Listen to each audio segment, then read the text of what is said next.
नमस्कार दोस्तों, welcome to M2 IQ academy. मैं हूं मनमीत और आज फिर से हम लोग अपने क्लास में हैं कॉमन सब्जेक्ट के ऊपर डिस्कस करने के लिए। देखिए, जो भी कम्पिटिटिव एग्जाम्स होते हैं, चाहे वो किसी भी एजेंसी के थ्रू हो, सेंट्रल गवर्नमेंट की एजेंसीज हो, डिपार्टमेंट्स हो, या फिर स्टेट गवर्नमेंट की एजेंसी हो, डिपार्टमेंट हो, जो भी कम्पिटिटिव एग्जाम्स होते हैं, स्पेशली MCQ बेस्ड जो एग्जाम्स होते हैं, उसमें कुछ सब्जेक्ट्स ऐसे होते हैं, टोटली मैंने यहाँ पे 6 वैसे तो कैटेगराइज करा है, वो कॉमन होता है। अगर आपने इसकी तैयारी अच्छे से कर ली, अगर बेसिक चीज को समझ लिया आपने, तो मतलब कंप्लीटली आपको नेक्स्ट लेवल में जाने के लिए पहले बेसिक की अगर स्टार्टिंग आप अच्छे से कर लें, बेसिक को अच्छे से समझ लें, तो आपका क्या होता है कि प्रिपरेशन बहुत आसान हो जाता है। तो जो हमारा पहला क्लास था उसमें हमने डिस्कस किया था कि क्या क्या सब्जेक्ट्स होते हैं। थोड़ा बहुत मैं उसके बारे में अभी डिस्कस करेंगे, फिर हम लोग अपने चैप्टर वाइज आगे जाएंगे। देखिए, 6 जो मेन कैटेगरीज हैं, सब्जेक्ट्स हैं, उसमें सबसे पहला होता है आपका GS, जनरल स्टडीज, फिर क्वांटिटेटिव एप्टीट्यूड, फिर आपका लॉजिकल रीजनिंग, फिर जनरल इंग्लिश, जनरल हिंदी, और फिर कंप्यूटर अवेयरनेस, है ना। जो कंकरेंट के कंप्यूटर अवेयरनेस है, कंप्यूटर से रिलेटेड कुछ मतलब क्वेश्चंस आपके आते हैं, एग्जाम्स में आते जाते हैं। तो इसमें मैंने आपको GS के बारे में बताया था कि GS में 2 पार्ट होते हैं, जनरल अवेयरनेस की, और एक पार्ट आपका होता है करंट अफेयर्स की। जो GS वाली सब्जेक्ट होती है उसके अंदर जो पार्ट होती है, उसके अंदर ये 2 सब कैटेगरीज होते हैं, जिसके अंदर एक जनरल अवेयरनेस होगा और आपका एक करंट अफेयर्स होगा। तो जो जनरल अवेयरनेस होगा उसके अंदर हिस्ट्री होगी, ज्योग्राफी होगी, पॉलिटी होगी, इकोनॉमिक होगी, बेसिक आपका साइंस एंड टेक्नोलॉजी होगा, स्टैटिक GK वाला पार्ट होगा। फिर दूसरा आता है आपका करंट अफेयर।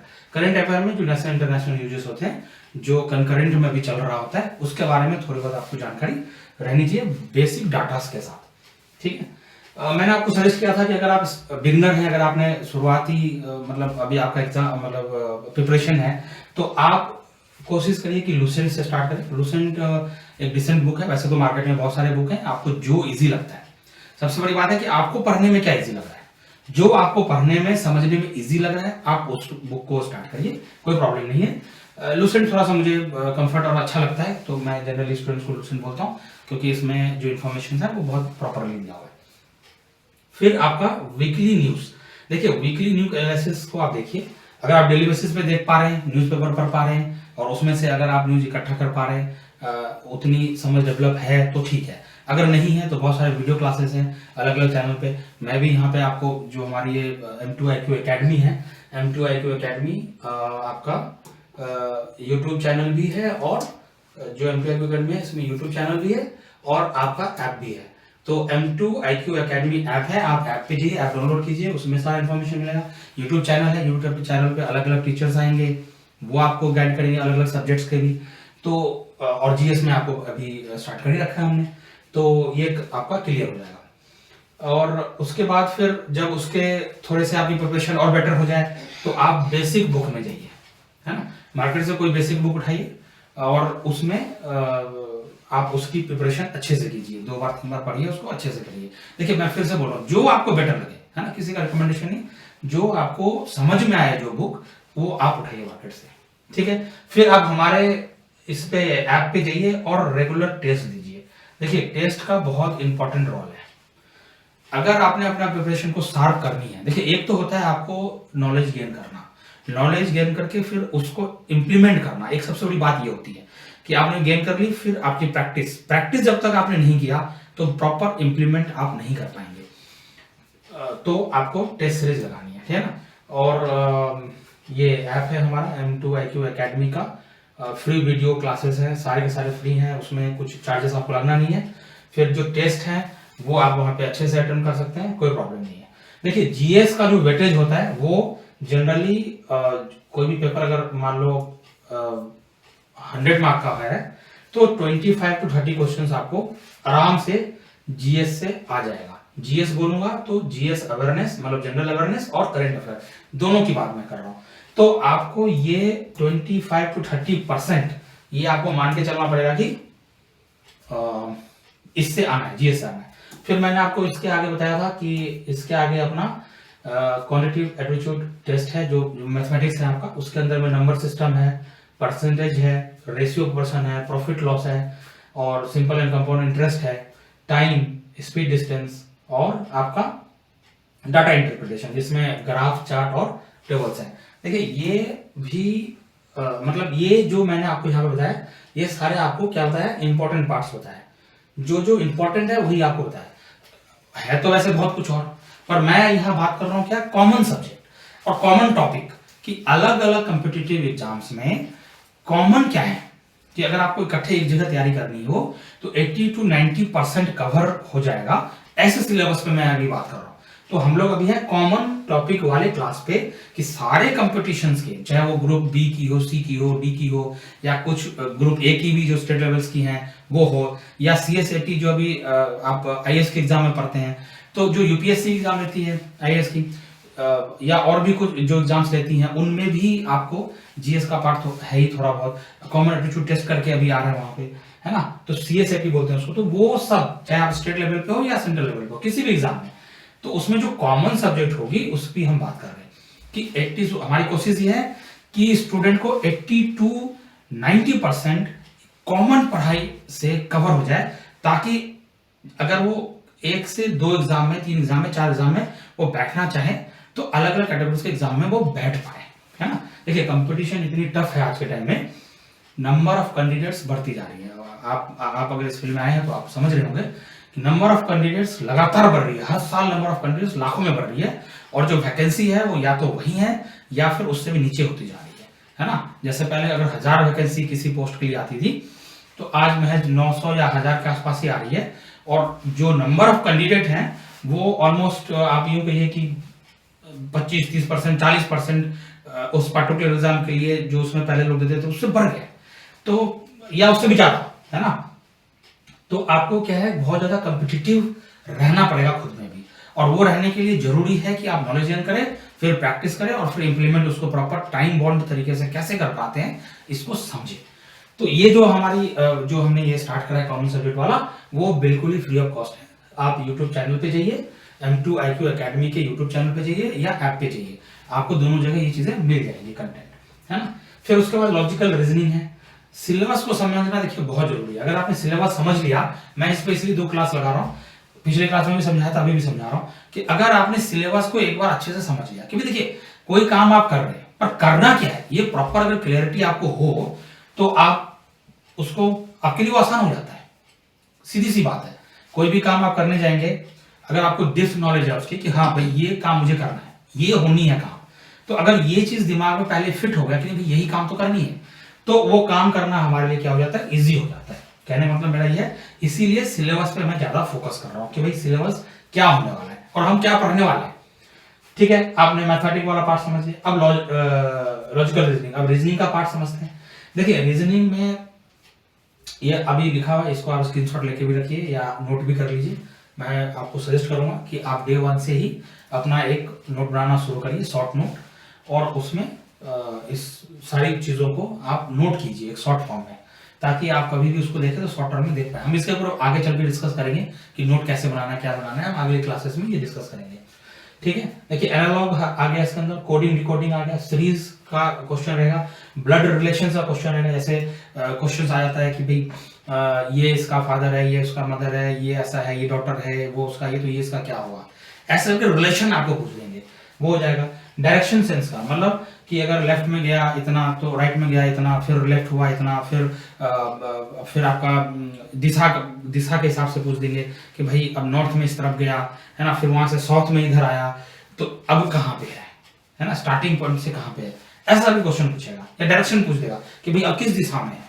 ठीक है, फिर आपको कुछ पजल्स वाले क्वेश्चन आएंगे। सिटिंग अरेंजमेंट का आएगा कि वो पूछ देंगे कि भाई ऐसे गोलाकार जगह पे 6 आदमी बैठे हुए हैं, तो आप बताइए कि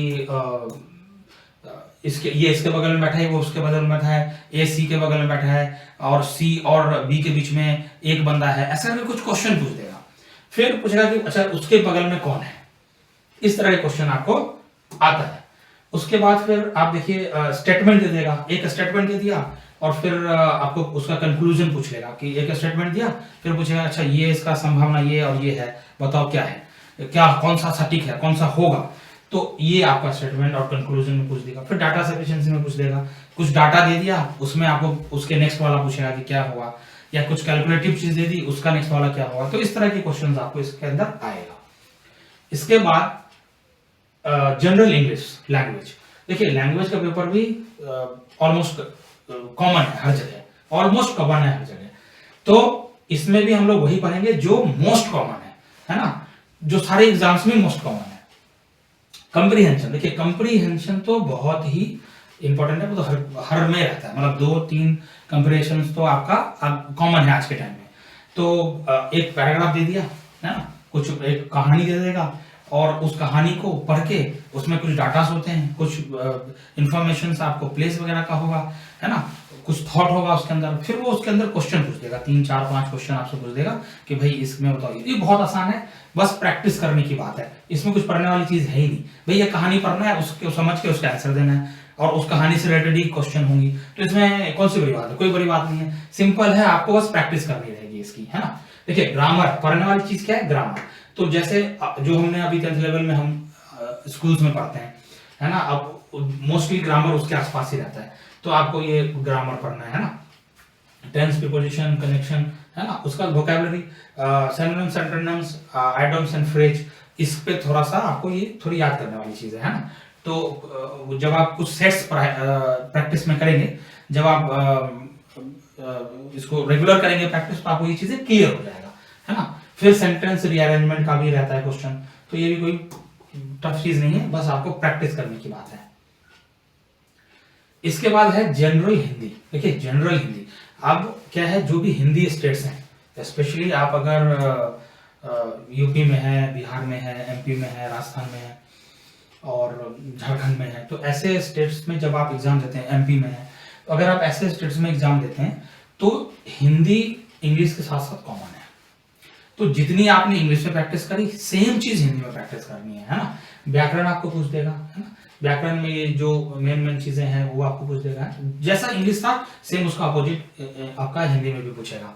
तो इसमें भी वही सारी चीजें हैं जो आपको पढ़ना रहेगा। हिंदी में जनरली क्या है कि जो एक इंग्लिश से अलग होता है वो है पत्र लेखन वाला, ये पत्र लेखन वाला होगा, और निबंध लेखन वाला भी कई जगह आ जाता है, मगर ये जनरली आपको मेंस में ही जो डिस्क्रिप्टिव लिखने वाले एग्जाम्स हैं, मेंस वाले जो सेकेंड फेज की जितने भी एग्जाम्स हैं, उसके अंदर ये देखा गया, ये जनरली आपका इसमें आता नहीं है, मतलब कि जो आपका फर्स्ट एग्जाम होता है उसके अंदर नहीं आता है। एमसीक्यू बेस्ड एग्जाम में आपका ये नहीं आएगा।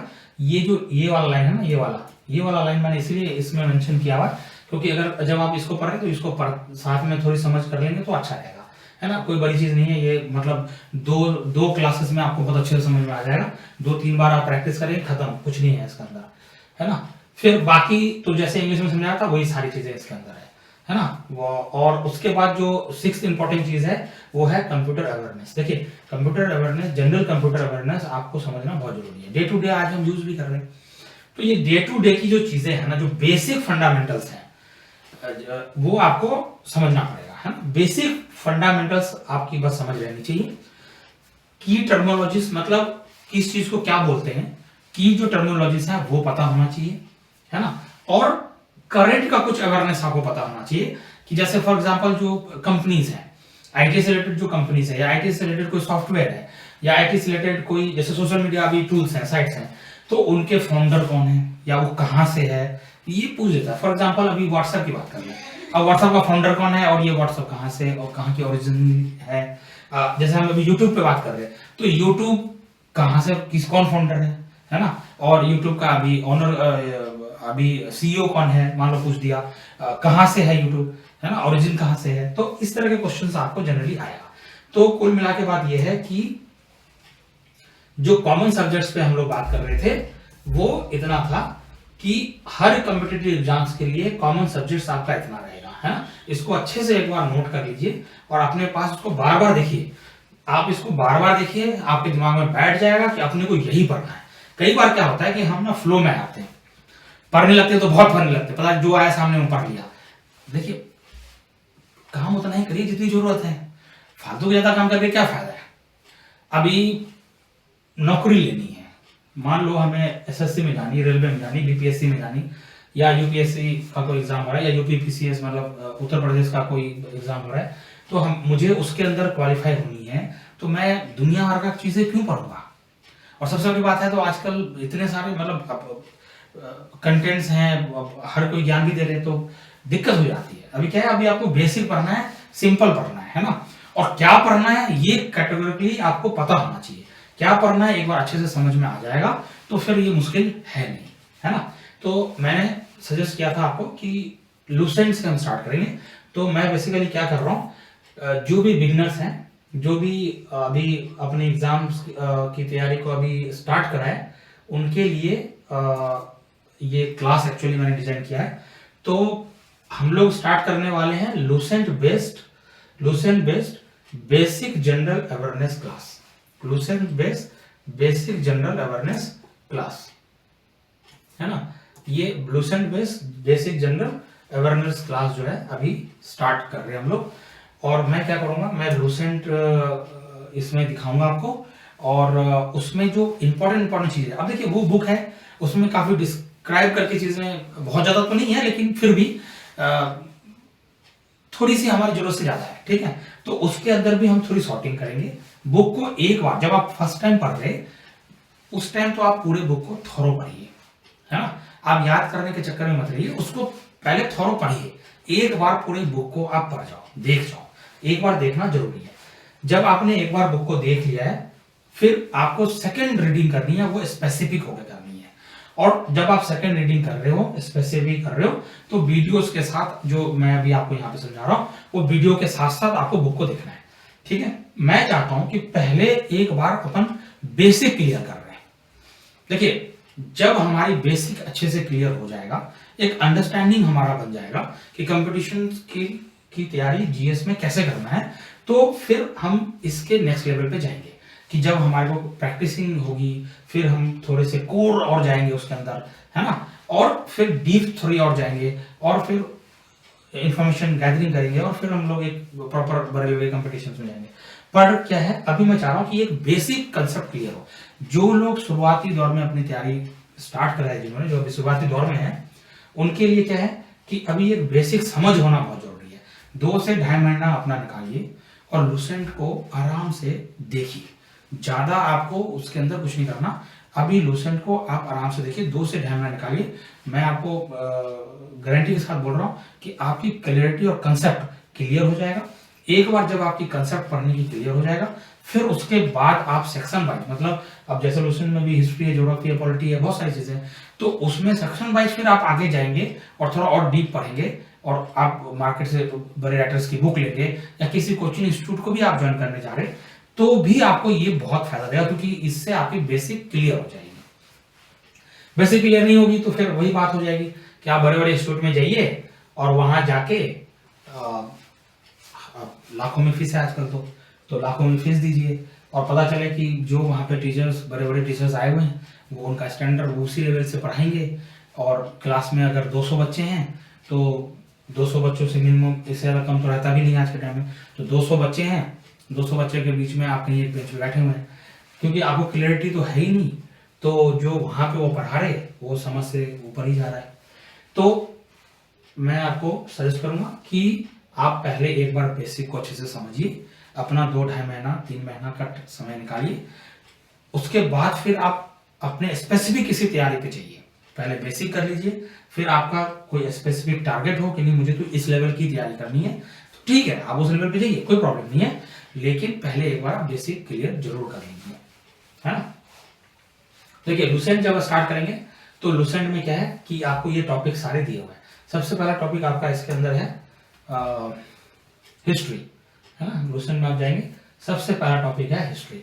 सेकेंड टॉपिक है हिस्ट्री के अंदर में आपका एसेंट हिस्ट्री है, और मेडिवल है, मॉडर्न है, और कुछ मिसलेनियस क्वेश्चंस इसके अंदर टॉपिक्स दिए हुए हैं।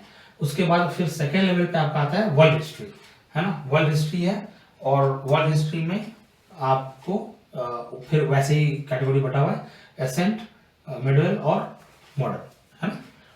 फिर आप उसके बाद आएंगे आप ज्योग्राफी में, और ज्योग्राफी में फिर ज्योग्राफी में इंडियन ज्योग्राफी और वर्ल्ड ज्योग्राफी दोनों इसके अंदर आपको मिल जाएगा। फिर ज्योग्राफी के बाद आपके पास है इन्वायरमेंट। देखिए, आज इन्वायरमेंट भी आज के टाइम में बहुत इंपॉर्टेंट है। पहले के टाइम में क्या था कि ज्योग्राफी के अंदर ही ये कवर हो जाती थी, बहुत ज्यादा स्पेसिफिकली अलग से होता नहीं था, बट अब क्या इन्वायरमेंट इसको अलग से इन्होंने एग्जाम्स में एक बना दिया है, और इसके अंदर भी कुछ टॉपिक्स डाल दिए, तो ये टॉपिक्स को हम लोग डिस्कस करेंगे। उसके बाद है आपका 5th टॉपिक है इंडियन पॉलिटी, है ना, जिसको सिविक बोलते हैं हम लोग। तो इंडियन पॉलिटी एंड कॉन्स्टिट्यूशन, ये 2 चीजें हैं हम इसके अंदर पढ़ेंगे। 6ठे नंबर पे है इंडियन इकोनॉमी, है ना, एक बहुत ही इंपॉर्टेंट सेगमेंट है कंपटीशन का, इसको फिर हम समझेंगे। फिर उसके बाद आर्ट एंड कल्चर। देखिए आर्ट एंड कल्चर पहले हिस्ट्री का ही पार्ट था, मतलब अभी भी आर्ट एंड कल्चर हिस्ट्री का ही पार्ट है, बट क्या है कि इसको एक अलग सेगमेंट में ही बना के दिखाते हैं सारे बुक्स में, तो ये हम लोग इसको पढ़ेंगे, है ना। जब हिस्ट्री पढ़ लेंगे तो इसको साथ में पढ़ लेंगे। फिर उसके बाद क्या है फिजिक्स। अब साइंस में आते हैं, physics, chemistry, biology. Physics, chemistry, biology इन्होंने यहाँ पे दे दिया।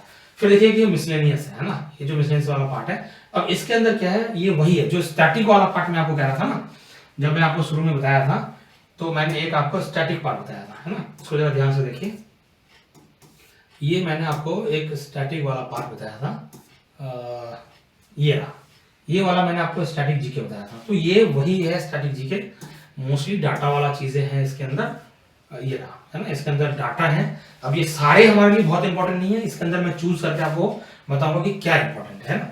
फिर आपका ये कंप्यूटर वाला पार्ट भी यहाँ पे आ गया कि हमारा कंप्यूटर के अंदर हमें क्या पढ़ना है ना। तो ये कंप्यूटर वाला पार्ट भी आपका आ गया।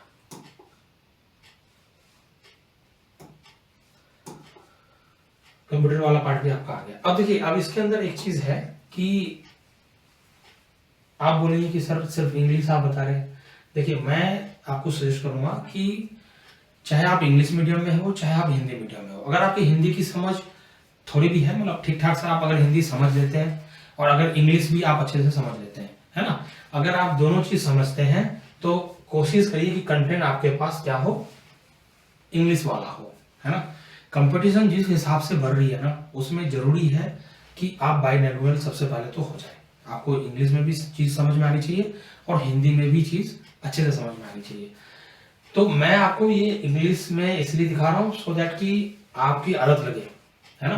अगर आप शुरुआती तैयारी कर रहे हैं तो सजेशन रहेगा कि आप इंग्लिश में ही कंटेंट को पढ़ना शुरू कीजिए और हिंदी में आपको एक्सप्लेन भी मैं साथ साथ करूंगा, तो आप इसको भी कर सकते हैं ना। अगर नहीं, आपको लगता है कि नहीं भाई इंग्लिश में मैं कंफर्ट इतना हो नहीं, मैं उसको समझने में थोड़ी दिक्कत आ सकती है, तो ठीक है, आप हिंदी ऑप्ट कर सकते हैं। सेम टू सेम हिंदी का भी मतलब बुक आता है लूसेंट का ही, तो आप हिंदी रेफर कर सकते हैं, कोई प्रॉब्लम नहीं, दोनों सेम ही है ना। बट क्या है कि कंपटीशन थोड़ा सा एज मिलता है तैयारी के पर्पज से, बुक्स के पर्पज से, कंटेंट्स के पर्पज से। अगर आप हिंदी में समझ रखते हैं, इंग्लिश में समझ रखते हैं, तो आप इंग्लिश को कीजिए, वो बेटर रहेगा, है ना। बेशक आप हिंदी में ही उसको चीज को पढ़िए और कीजिए, मगर कंटेंट जब आप तैयारी कर रहे हैं ना, तो हिंदी इंग्लिश या तो बाइलिंगुअल हो जाइए या आप इंग्लिश में कीजिए, तो ज्यादा बेटर है ना। तो हमने इसको समझ लिया कि कैसा का सिलेबस रहेगा अपना। तो जैसे मैंने आपको बताया कि सबसे पहले हिस्ट्री का टॉपिक है, तो हम लोग हिस्ट्री ही आज से स्टार्ट कर रहे हैं, है ना।